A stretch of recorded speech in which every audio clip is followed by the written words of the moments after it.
안녕하십니까. 이충근의 국제정치입니다. 안녕하세요. 네, 오늘은 책 선전입니다. 네. 이충근 박사님의 신간 미중 패권 경쟁과 한국의 전략, 미중 충돌과 한국의 지정학적 위험 그리고 통일, 이 책이 나왔습니다. 네. 예. 이 책은 어떤 내용을 담고 있나요? 예, 뭐 제목 그대로 네. 미국과 중국이 뭐 지금 현재 세계에서 제일 힘이 강한 두 나라인데 네. 이 두 나라가 뭐 경쟁을 벌이고 있습니다. 네. 이 경쟁을 벌이고 있는 거를 제가 이제 패권 경쟁이라고 이름을 붙였고 네. 이 두 나라가 패권 경쟁을 벌이게 되면은 뭐 이건 아무래도 한국한테는 참 대단한 국제적인 사건이 되겠죠. 네. 우리가 여기서 어떻게 그 행동을 해야 되는지, 그래서 거기에 대한 책인데, 하여간 이 논쟁이 네. 우리가 그 단일화된 논쟁은 아닙니다. 심지어는 어떤 사람들은 미국과 중국이 패권 경쟁을 벌일 수가 없다. 무슨 네. 얘기냐면은 중국이 어떻게 미국을 따라가느냐라고 하는 사람도 있고, 아니다. 중국이 미국을 어떻게 따라가느냐는 말은 틀린 거고, 중국이 미국을 이미 앞섰는지도 모르고 당연히 앞설 거다. 네. 다음번 시대는 그 중국의 시대가 된다라는 그런 또 논쟁이 있습니다. 그래서 저는 이제 과연 중국이 궁극적으로 미국을 앞설 것이냐, 또 미국은 그 중국이 앞설 때 그냥 가만히 있을 거냐, 네. 뭐 이런 그 여러 가지에 대해서 그 이론들을 우리가 소개를 하고 어느 것이 가장 설명력이 좋은지 네. 이런 것들에 대해서 이제 쭉 얘기를 했습니다. 그리고 이제 저는 뭐 개인적으로 이 이론들을 쭉 공부하다 보니까 그 견해가 크게 두 가지로 나뉘는데, 미국이 중국을 결코 중국이 이제 앞서도록 허락하지 않을 것이다.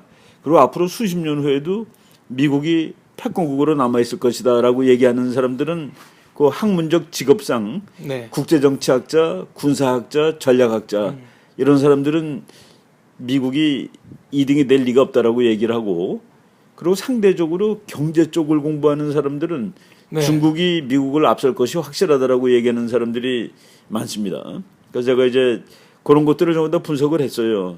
그래서 그 중국이 미국을 앞설 것이라는 견해는 어떤 사람들이 주장했고 그 논리가 무엇이고 거기서 뭐가 맞고 뭐가 틀리고, 네. 그리고 또 중국이 미국을 따라올 수 없다는 사람들의 그 견해는 그 본질적인 이유가 뭐고 뭐 이런 걸 쭉 설명을 했는데, 미리 뭐 한마디 드린다면은 미국이 1등으로 남아 있을 것이다라고 하는 사람들의 상당 부분은 미국이 중국이 1등 되는 것을 허락하지 않을 것이기 때문.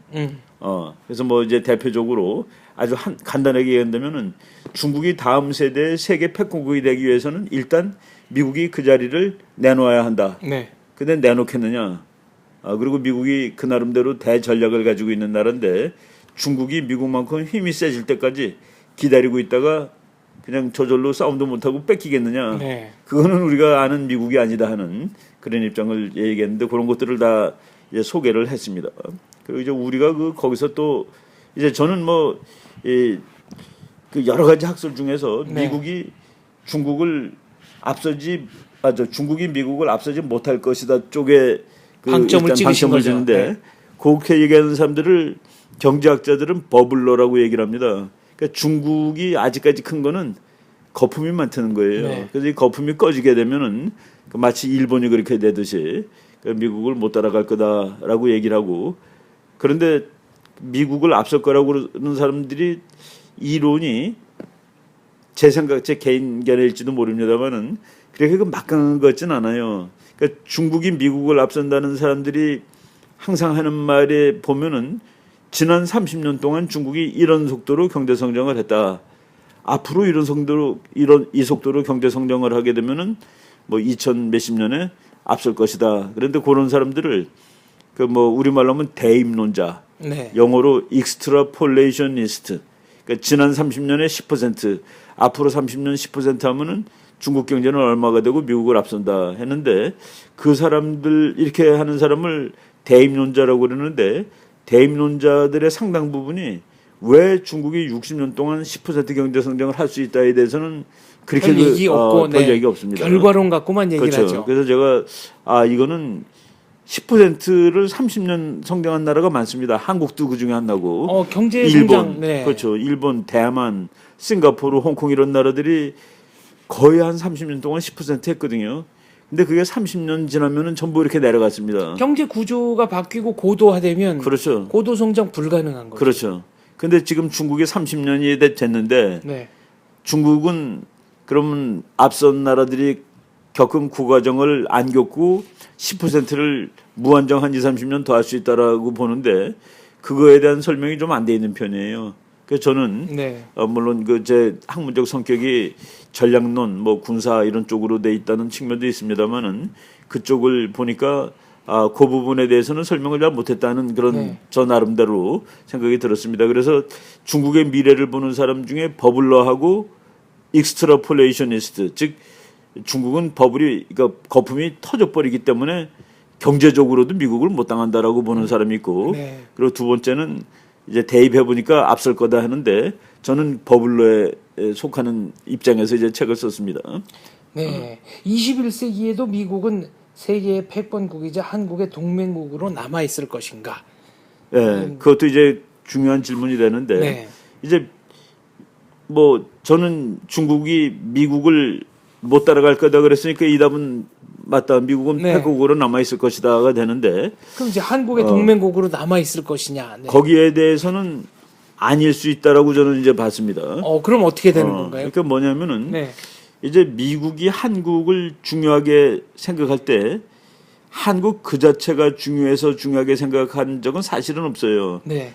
그러니까 이제 한국은 미국의 전략적 위협이 되는 나라는 물론 아닌데 네. 그 미국의 전략적 위협이 되는 그 위협을 막기 위해서 한국이 대단히 중요하거든요. 네. 근데 미국이 압도적인 패권국으로 남게 될 경우에 중국이 미국의 위협이 아닌 상황이 될 수도 있어요. 중국이 미국의 위협이 아닌 상황이 되면은 미국은 한국을 그렇게 열정적으로 도와주지 않을 거다는 그런 얘기입니다. 네. 그래서 미국이 만약의 경우 진짜 그 슈퍼파워 뭐 유일 초강대국으로 미국이 압도적인 지위를 향유하게 될 경우, 그리고 중국이라는 나라를 미국이 별로 두려워하지 않게 될 경우, 그때 한국의 상대적 가치는 내려간다. 그래서 아주 그 막강한 동맹국으로 남을 것이냐, 그러지 않을 수도 있다라는 얘기를 한 겁니다. 그러니까 지정학적인 상황, 정치적 상황, 경제적 상황이 고정불변이 아니기 때문에 그렇죠. 계속 네. 변하는 거죠. 여기서 중요한 점은 한국이 상수가 아니라는 거네요. 변수에 속하는 그렇습니다. 지금 나라지. 예, 네. 예. 지금 미국이 제가 이제 그런 얘기도 한 적이 있었을 거예요. 북한이 미국의 적이냐? 북한은 참 미국을 좀 피곤하게 만드는 나라죠. 네. 근데 우리가 그 국제 정치학에서 말하는 적이 되기 위해서는 북한이 지금보다 힘이 훨씬 더 커져야 될 필요가 있습니다. 네. 즉 미국이 보기에는 아직 나하고 맞수가 저게 무슨 맞수가 되느냐는, 그렇습니다. 그러니까 네. 그렇다 치면 우리가 생각하는 식으로 전화를 내가 반드시 손을 봐야 되겠다는 그런 적에서 이제 포함이 안 되는 거죠. 네.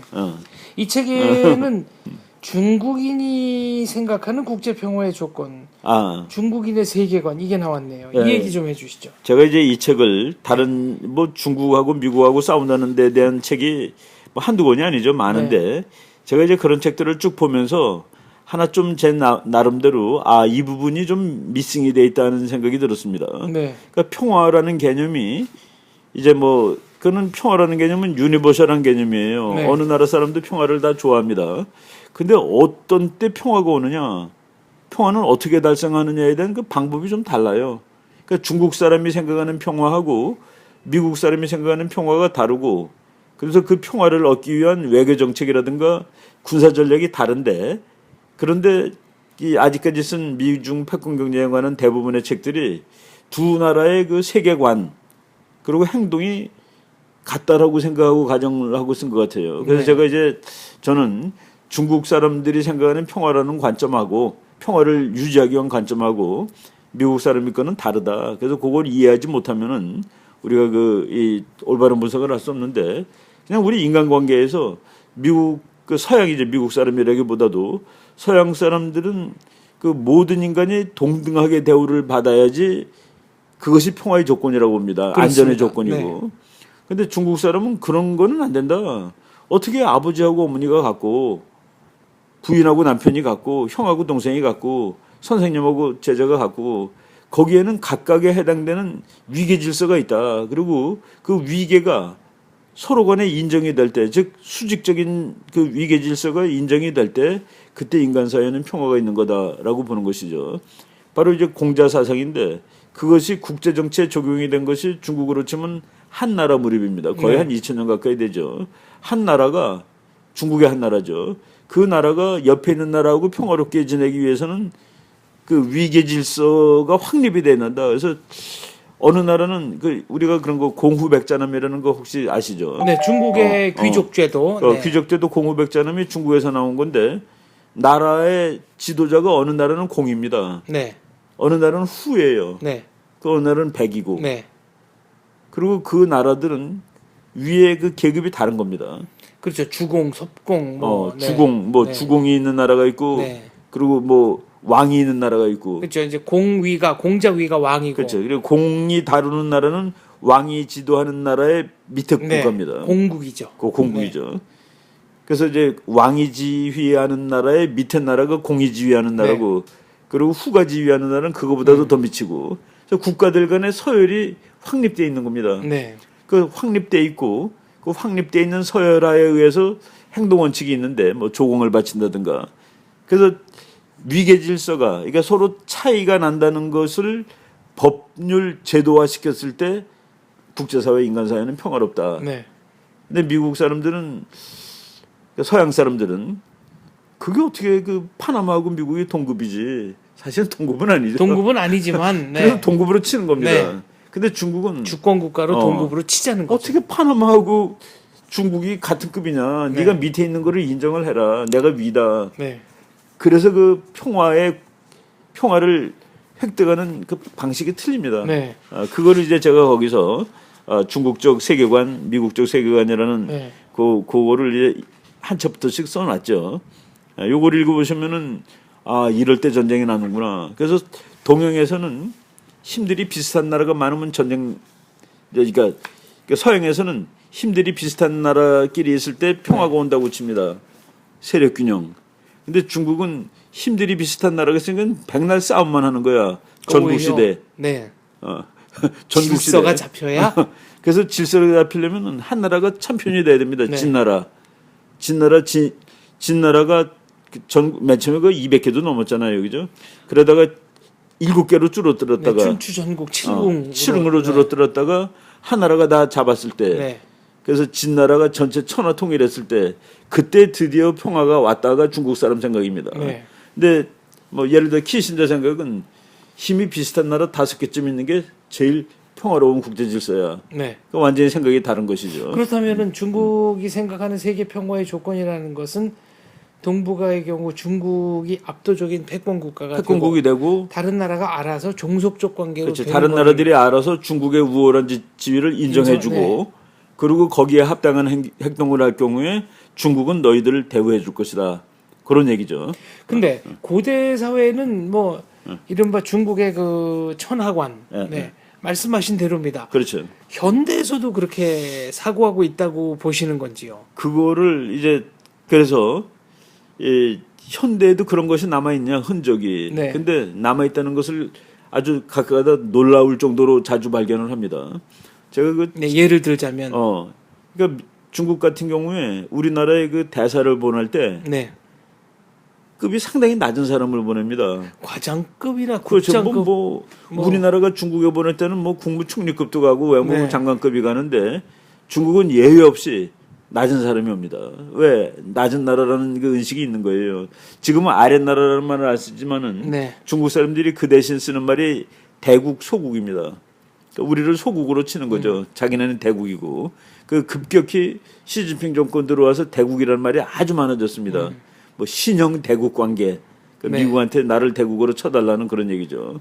그래서 그런 개념들이 중국 사람들의 국제정치 속에 나타나 있고 그거를 서양 사람들, 미국 사람들이 잘 이해를 못합니다. 그 어떤 세미나에 갔더니 미국 학자가 그렇게 얘기하더라고요. 중국은 이해가 안 된대요. 왜 옆에 있는 나라 조그만 나라들을 못 살게 굴어서 네. 그 나라들이 전부 다 미국 편이 되게 만드는지 도무지 이해가 안 간다라고 얘기하더라고요. 그게 이제 서양식 국제 질서에 의하면은 좀 그런데 그 동양식은 밑에 있는 나라들이 중국의 위치를 형식적으로 그러니까 법적으로 공식적으로 인정해 주면은 그럼 그 관계에는 평화가 온다라고 중국 사람들은 보는 것이죠. 예. 그래서 그것이 지금 근데 뭐 월남이라든가 한국이라든가 필리핀이 전부 그 국제정치 행동 요령이 서구식 국제정치거든요. 그렇습니다. 그러니까 그것이 충돌을 일으키는 거고 그 충돌이 마음에 안 드는 중국은 강압적인 태도를 보이고 그러는 경우가 그래서 그것이 어느 것이 맞다 틀리다는 아니에요. 뭐 이것이 맞고 저것 틀리다는 아닌데 그렇게 우리가 문화적으로 역사적으로 이게 관습화된 것이죠. 네. 중국은 아직도 꽤 많습니다. 예를 들어서 서해 바다를 이제 반으로 나눠야 되는데 그러니까 그 바다가 워낙 중요해지다 보니까 어느 그 국제법에서 영해. 네. 영해는 이제 12해리까지로 걷고 영해 바깥에 우리가 경제적으로 권리를 가지는 관할 보호구역이라고 EEZ라는 개념을 네. 만들었습니다. Exclusive Economic Zone. 그래서 배타적 경제 수역. 그 배타적 경제 수역. 네. 그렇게 예를 들어서 동해 바다에서 강릉에서 200해리, 200해리는 한 360km 좀 넘죠. 그것까지는 우리의 영해는 아니에요. 우리가 너네 나라는 들어오지 마 그럴 수는 없는데 그 대신에 어느 나라 배가 와서 어업을 할 때 그 경제 권리는 나한테 있으니까 네. 나의 허락을 받고 해. 근데 뭐 못하게 하는 건 아닙니다. 그 대신에 허락을 받고 약속을 하고 하는데 그래서 그 200해리를 우리 국제법에서 규정을 했죠. 그런데 서해 같은 경우를 보면은 200해리를 그으려면 바다가 400해리는 돼야 되잖아요. 그렇습니다. 근데 그게 안 돼가지고 겹칩니다. 겹칠 때에는 그 중간을 자르게 돼 있는데 중국이 뭐라고 얘기하느냐면은 그 중간이라는 것은 심으로 따져서 얘기하는 거다. 네. 그러니까 우리는 인구도 많고 땅도 넓고 그러니까 요걸 반으로 자른다는 건 말이 안 된다. 반으로 자른 건 지리적인 중간이라는 개념인데 네. 자기네가 생각하는 건 인구 뭐 이런 그 경제라 이런 걸 다 정치적. 네. 그러니까 한국적으로 훨씬 더 와야지 네. 맞는다. 근데 우리가 그걸 받아들이지 못하고 네. 그래서 받아들일 수 없죠. 없죠. 안 되죠.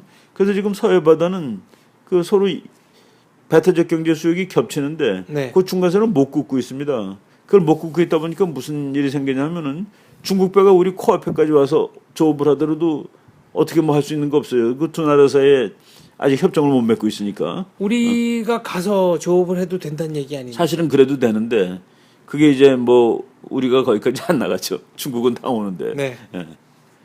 그런 문제가 있겠군요. 그게 이제 네. 중국 뭐 현대국제법은 전부 모든 나라는 동등하다고서 해야 되는데 중국 사람들은 그게 어떻게 동등할 수 있냐는 게 아직 마음속에 남아 있는 것이죠. 중국식 세계관입니다. 그렇죠. 네. 세계관이 그대로 남아 있습니다. 그게 한국, 중국, 일본 또 중국이 그 이른바 남중국해에서 남중국에서도 마찬가지죠. 네, 지금 뭐 충돌을 하고 있는 그 이제 중국식 이유기도 세계관에서는 보면은 그것이 하등에 뭐 이상할 것도 없습니다. 네.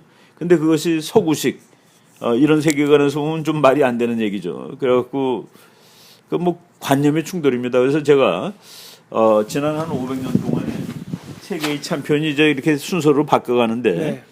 그때까지도 전쟁이 납니다. 그 챔피언 바뀔 때 전쟁이 나는데 근데 서양의 그 챔피언 도전자들과 그 뭐 도전자하고 챔피언직을 수호하려는 나라는 예외 없이 서양 국가였습니다. 서양. 그러니까 포르투갈하고 스페인이 싸우는데 뭐 걔네들이 네. 사상이 뭐가 다르겠습니까? 스페인하고 영국하고 뭐가 다르겠어요? 그리고 영국하고 프랑스, 나폴레옹의 프랑스하고 또는 러시아 또는 독일. 네. 그러니까 전부 다 서양끼리 싸운 것이 아직까지의 패권 전쟁인데 이번에는 패권 전쟁이 양이 다릅니다. 미국하고 동양인데 서로 간에 세계를 보는 관점이 다른 나라끼리 이제 서로 그러니까 부딪히는 세계관의 충돌이네요. 그죠. 세계관도 충돌하고 있는 중입니다. 네. 그러니까 서로가 상대방을 잘 이해하지 못하는 측면도 많고. 예.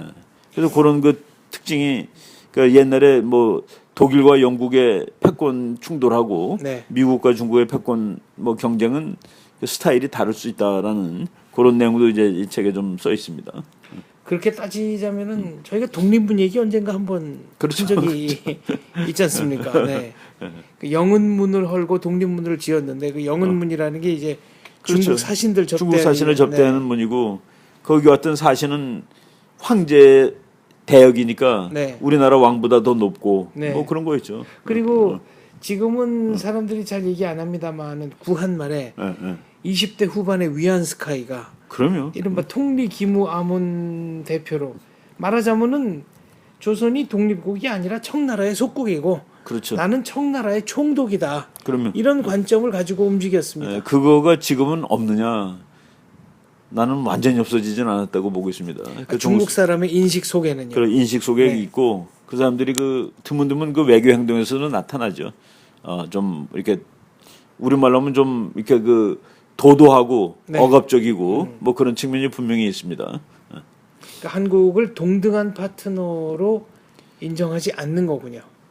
그렇죠. 뭐 겉으로는 뭐 얘기를 하지 않는데 뭐 마치 그 옛날 우리 그 청나라 청일전쟁 하기 전에 그런 것까지는 아니라 할지라도 자기는 큰 나라, 너네는 작은 나라라는 그 개념이 과거에 그러니까 우리가 그 영어로 pay tribute라고 그러죠. 네. 가서 조공 바치러 가는 거.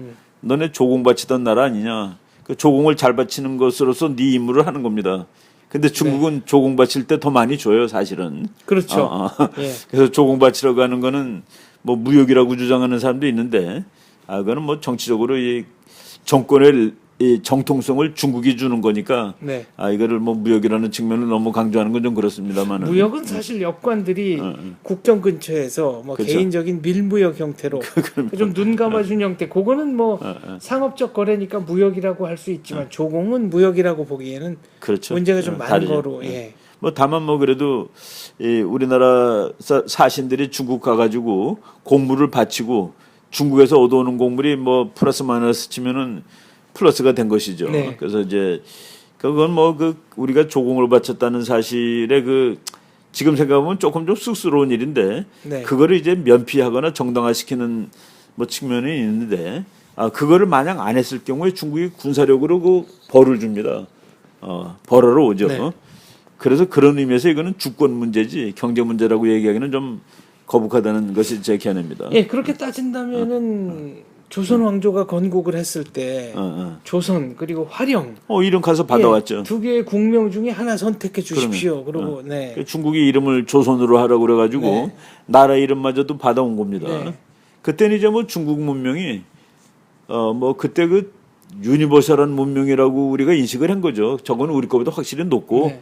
저걸 잘 따르는 것이 좋다 해가지고 그 밑에 오히려 못 들어가서 안다라는 나라들이 있을 정도로 네. 뭐 그래서 그때는 이제 세계가 다른 세계인데 그렇습니다. 우리가 이제 그 아편 전쟁 이후에 그런 그 동양적 국제 질서는 무너지거든요. 네. 그리고 이제 모든 나라가 다 평등 대우를 받고 바로 그 유럽의 그 30년 전쟁 이후에 국가들이 다 동등하다. 웨스트파리아 체제라고 네. 그래요, 그거를. 거기에 이제 우리가 주권 개념을 갖고 한 100몇십 년 산 거 아니겠습니까? 그렇습니다. 그래서 이제 우리가 한국은 상당히 소구화된 나라입니다. 국제적인 그 습관도. 감각에서 보면. 네. 그래서 그 중국식의 그 요구사항하고 부딪힐 가능성이 많죠. 네, 지금 이게 미국은 부딪히고 있고. 미국과 중국은 서로 부딪히고 있습니다. 부딪히고 있고 이게 어떻게 보면 세계관의 충돌이네요. 그래서 세계관이 세계관과 포함되어 철학의 있습니다. 충돌. 네. 옛날에 그 잠깐 일본이 미국을 앞선다는 그런 얘기도 있었잖아요. 네. 그때도 그 비슷한 현상이 있습니다. 그렇군요. 그 문제는 나중에 따로 독립해서 네. 독립시켜서 다뤄보도록 하겠습니다. 신간 이충근적 미중 패권 경쟁과 한국의 전략 드디어 출간됐습니다. 지금 서점에서 만나보실 수 있습니다. 감사합니다. 예.